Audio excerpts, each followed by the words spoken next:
नमस्कार, स्वागत है आपका समय 9 में। मैं हूं अरशद खान और आप देख रहे हैं हमारा खास कार्यक्रम आज का मुद्दा।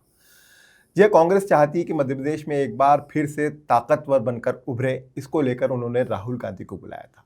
कल मध्य प्रदेश की राजधानी भोपाल में राहुल गांधी थे। उन्होंने कांग्रेसियों को हिदायत भी दी और सलाह भी दी। यहाँ तक भी कहा कि जहाँ मेरी ज़रूरत है मुझे बुलाइए, मैं वहाँ पहुँचूँगा। इसी विषय पर चर्चा करने के लिए हमारे साथ मौजूद हैं वरिष्ठ पत्रकार और हमारे चैनल हेड राजेश राठौर जी। हम उनसे जानेंगे कि क्या कांग्रेस राहुल के भरोसे मध्य प्रदेश में एक बार फिर से ज़मीन तैयार कर पाएगी। राजेश जी, बहुत स्वागत है आपका जी। क्या लगता है राहुल गांधी एक बार फिर मध्य प्रदेश में आए? 2016 में आए थे, अब 2025 में वो आए और उन्होंने सख्त लहजे में कांग्रेसियों को हड़काया भी, समझाया भी और सलाह भी मांगी। सबसे पहली बात तो ये कि कांग्रेस का संगठन मजबूत नहीं हो सकता है वर्तमान परिप्रेक्ष्य में। जो मैं देखता हूँ, इतने साल की राजनीतिक रिपोर्टिंग करने के अनुभव के आधार पर मैं एक राजनीतिक एनालिटिक्स के तौर पर ये दावे से कह सकता हूँ कि राहुल गांधी जिस तरह की राजनीति कर रहे हैं वो राजनीति फ्लॉप शो है। कारण बहुत साफ है कि राहुल गांधी खुद एक्टिव नहीं है तो कांग्रेस एक्टिव कहाँ होगी। जी, मैं कितनी दफ़ा इस बात को सार्वजनिक मंचों पर कह चुका हूँ कि नरेंद्र मोदी और अमित शाह से मुकाबला है राहुल गांधी और प्रियंका गांधी का। जी, इन दोनों के बीच पार्ट टाइम पॉलिटिक्स और फुल टाइम पॉलिटिक्स का अंतर है। नरेंद्र मोदी और अमित शाह सरकार चलाने के साथ साथ संगठन को मजबूत करने की दिशा में भी लगातार न केवल सोचते हैं बल्कि करते भी हैं। जी, राहुल गांधी और प्रियंका गांधी के साथ दिक्कत ये है कि वो आज भी अपनी राजा महाराजा की छवि से बाहर नहीं निकल पा रहे। वो इस मुगालते से या उस ओवर कॉन्फिडेंस से बाहर नहीं निकल पा रहे कि हमने तो देश को आज़ादी दिलाई थी हमारे पूर्वजों ने, और इंदिरा गांधी और जवाहरलाल नेहरू और राजीव गांधी और कांग्रेस की 10 साल की यूपीए सरकार, उसी से वो महिमा मंडन से ही बाहर नहीं निकल पा रहे। तो जब तक वो खुद बाहर नहीं निकलेंगे, जब वो खुद ही संगठन को नहीं समझ रहे हैं तो कार्यकर्ता क्या समझेंगे। राय जी, 3 तरह के घोड़ों के उससे निरूपित किया है उन्होंने। एक बूढ़े हो गए, एक चलने वाले और एक हटा दिए जाने वाले। क्या मानते हैं आप? क्या लगता है आपको मध्य प्रदेश में जिस तरह की गुटबाजी मौजूद है कांग्रेस राहुल में? गांधी की कथनी और करनी में बहुत बड़ा अंतर है। वो ये कहते हैं कि एक घोड़े चलने वाले होते हैं, एक बुढ़े हो गए। तो चलने वाले घोड़े तो उन्होंने कांग्रेस से बाहर कर दिए। जी, ज्योतिरादित्य सिंधिया को बाहर किसने किया?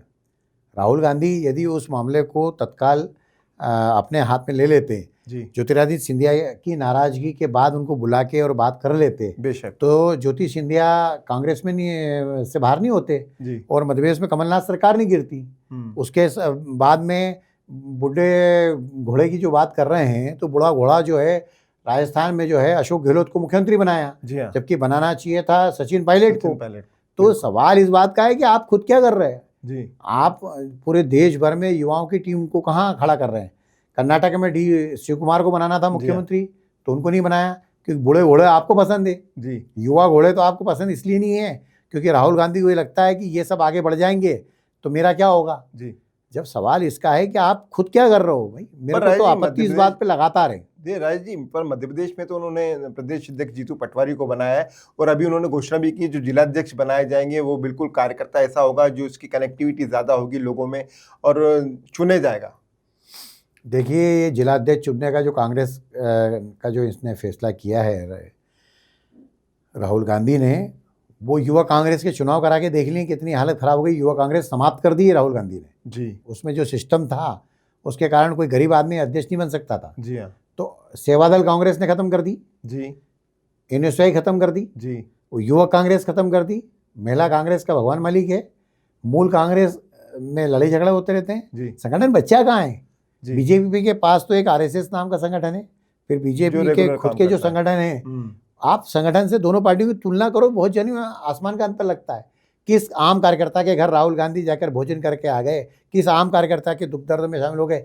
दिल्ली जाने वाले बड़े बड़े नेता आज भी इतने साल बाद भी ये शिकायत करते हैं कि राहुल गांधी, सोनिया गांधी और प्रियंका गांधी से मिलने के लिए तरसना पड़ता है। और यदि गलती से मुलाकात भी हो गई तो बस अच्छा, हाँ ठीक है, हेलो हेलो, हाँ बढ़िया बढ़िया बढ़िया, अच्छा करिए, बहुत अच्छा है, बहुत अच्छा है, वेरी गुड, बस तो राज जी, फिर जो राहुल गांधी ने यात्रा निकाली थी, पद यात्रा, उसको क्या माना जाए? जैसे आप राहुल गांधी की पदयात्रा से ये हुआ कि वो जनता के बीच गए, लेकिन चंद दिनों तक पद यात्रा निकालने से कुछ नहीं होगा। कांग्रेस को तो चप्पल चटकाना पड़ेगी। जी कांग्रेस में पूरे नेताओं को मैदान में पकड़ना पड़ेगा। हिंदू मुस्लिम से बाहर कांग्रेस को भी निकलना पड़ेगा। जी ये सांप्रदायिकता की राजनीति की बात कांग्रेस बीजेपी के ऊपर लगाती है, तो बीजेपी का तो वो धर्म है, जी लेकिन बीजेपी को छोड़िए ना, आप तो अपने संगठन की बात कीजिए ना। जी। आप जिस मुद्दे पर आपको जो बोलना चाहिए वो मौके पर आप बोल ही नहीं पाते हो। जी आप लगातार गलत बयान देते हो, आपकी पार्टी के नेताओं पे आपकी पकड़ नहीं। आप सांसद विधायकों से बात नहीं कर सकते, सांसद विधायकों के साथ तालमेल नहीं बैठ सकते। जो कांग्रेस के बूढ़े नेता हैं जी तो उनको निर्णायक मंडल में बिठा दो ना भाई, युवाओं को वो काम नहीं करने देते। जी हाँ, भाई सवाल इस बात का है कि मध्य प्रदेश में जीतू पटवारी को आपने अध्यक्ष बना दिया, बिल्कुल तो जीतू पटवारी क्या कर रहे हैं ये देखना भी तो जरूरी है। जी। जीतू पटवारी को क्या कोई काम नहीं करने दे रहा, या जीतू पटवारी का निर्णय राहुल गांधी ने गलत ले लिया? मेरा एक कहना है कि कांग्रेस संगठन को इनने मजाक बना दिया। इनकी ये फौरी भाषणबाजी से संगठन नहीं चलता है। तो राज जी, जो सम्मेलन आयोजित किए जा रहे हैं, क्या इससे कुछ फर्क पड़ेगा? क्या कांग्रेसियों में कुछ जान आएगी? क्योंकि एक बार सरकार बना कांग्रेस के सरकार गंवा संगठन चुके में हैं। और कांग्रेस में जान उस दिन आएगी जिस दिन ये बात तय होगी कि मंच पे धक्का मुक्की नहीं होगी, एयरपोर्ट पर धक्का मुक्की नहीं होगी, और कांग्रेस के ही कार्यक्रम में इंदौर के गांधी भवन से लेके भोपाल के जवाहर भवन तक क्या हालत है। जब देखो, जब आपस में कांग्रेसी एक दूसरे को मारने पे तुलाते हैं, गाली गलौज तो ऐसी होती है कि बस कभी मारा पीटी बहुत सामान्य घटना है। अरे आखिर क्या मजाक बना रखा है जी जी। संगठन को? क्या है, मंच पे टूट पड़ते हैं सारे नेता, कोई किसी को सुनने को तैयार नहीं जैसे अभी होता है। आपने मंच की बात की, तो दिग्विजय सिंह ने अभी हाल एक उदाहरण दिया है। एक कार्यक्रम में वो गए थे, तो उन्होंने कहा मैं नीचे बैठूंगा, जब मेरा भाषण हो, जब मुझे बुलाइएगा। जो आयोजन करता है उनको वहां पर मंचासीन किया जाए, ताकि उनका भी वजन बढ़े। बिल्कुल, दिग्विजय सिंह इस तरह के कई प्रयोग कर चुके हैं, इसलिए दिग्विजय सिंह आज भी विपरीत परिस्थितियों के बावजूद कार्यकर्ताओं में मध्य प्रदेश में नंबर 1 पे लोकप्रियता पर हैं। दिग्विजय सिंह कई बार महिलाओं को भी मंच पे बिठा चुके जी हैं हाँ। और खुद नीचे बैठ गए जी कि भाई जो महिला कार्यकर्ता हैं जो कभी मंच पे नहीं बैठ पाती उनको बिठाइए, हम नीचे बैठेंगे। तो वाकई ये बहुत अच्छी परंपरा है और इस तरह की परंपरा का पूरे देश में पालन करना चाहिए। जी कांग्रेस अधिवेशन में जो तय हुआ उस पर कितना फॉलो हुआ भाई? उस सही। आपने, राहुल गांधी ने खुद ने जो नीति बनाई है कि कांग्रेस इस लाइन पे चलेगी, तो पहले आप चलिए ना। मुझे तो समझ में नहीं आता कि राहुल और प्रियंका करते क्या है 24 घंटे। ये करते क्या है? घर में बैठे रहते हैं क्या? घर के इनको काम करना पड़ते हैं? इनको निकलना चाहिए ना देश भर में। आप जाइए ना, क्या एक दिन दौरा करेंगे, 8 दिन आराम करेंगे, जी है ना?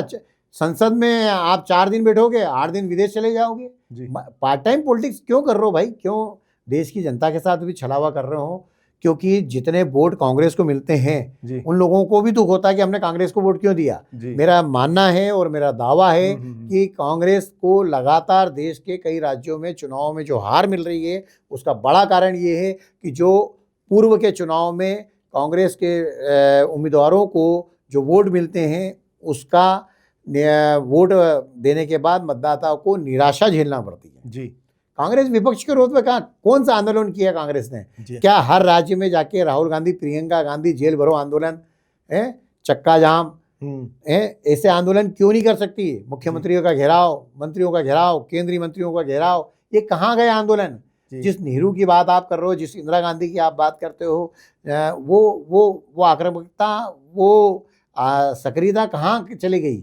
जी जी। मैं तो साफ बात करता हूँ कि जब तक गांधी परिवार सक्रिय नहीं होगा या गांधी परिवार कांग्रेस से बाहर नहीं होगा तब तक कोई सुधार नहीं होगा। राय जी, उन्होंने अपने आप को बाहर तो कर लिया, अर्जुन को तो खड़ा कर दिया अध्यक्ष बनाकर। बहुत अच्छा सवाल किया, मैं इसका जवाब बहुत अच्छे तरीके से देता हूँ। एक तरफ बूढ़े नेता को जिससे चलाया नहीं जाता, मल्लिकार्जुन खड़गे को यदि आप देख लो चलते हुए तो ऐसा लगता है कि क्या दुर्भाग्य कांग्रेस का कि इसके अलावा कोई आदमी नहीं मिला। जी भाई वो विद्वान हो सकते हैं, समझदार हो सकते हैं, सब कुछ हो सकते हैं, लेकिन युवाओं को बनाना चाहिए। आज भी जो है वो नरेंद्र मोदी और अमित शाह की चाल के आगे मल्लिकार्जुन खड़गे की चाल देख लो आप जी कि क्या चाल है, उससे पता चल जाता है। अभी आपने बोला ना कि बूढ़े घोड़े की वो बात कर रहे हैं कि बूढ़े घोड़े को आराम करना है, तो भैया मल्लिकार्जुन खड़गे को हटाओ और किसी सचिन पायलट और किसी सिंधिया जैसे आदमी को लाओ और उसको राष्ट्रीय अध्यक्ष बनाओ ना। आप ऐसे कांग्रेस का राष्ट्रीय अध्यक्ष 35-40 साल का क्यों नहीं हो सकता, 50 साल का क्यों नहीं हो सकता, जो पूरे देश में मूवमेंट करे? कांग्रेस का राष्ट्रीय अध्यक्ष हो या प्रदेश अध्यक्ष हो या शहर अध्यक्ष, जब तक ये 18 घंटे रोज काम नहीं करेंगे, जनता के बीच नहीं जाएंगे, तब तक कांग्रेस जिंदा नहीं हो सकती है। जी, बहुत धन्यवाद। हमसे चर्चा कर रहे थे वरिष्ठ पत्रकार और हमारे चैनल हेड राजेश राठौर जी, जिन्होंने बताया कि किस तरह कांग्रेस आगे आ सकती है। कांग्रेस को जो करना चाहिए वो कर नहीं पा रहे। राहुल गांधी के इस तरह के अधिवेशन से कुछ होने नहीं वाला है जब तक कि पूरी तरह ज़मीन तैयार नहीं की जाएगी, और वो खुद भी जब तक कि 100% पॉलिटिक्स नहीं करेंगे तब तक के ये संभव नहीं। हमारा खास कार्यक्रम आज के मुद्दे में फिलहाल इतना ही। ताज़ा तरीन खबरों के लिए देखते रहिए समय नाउ। धन्यवाद। प्योर श्योर दूध और घी, माँ के प्यार सा, मिलावट से दूर, भरोसे से भरपूर, प्योर भी श्योर भी।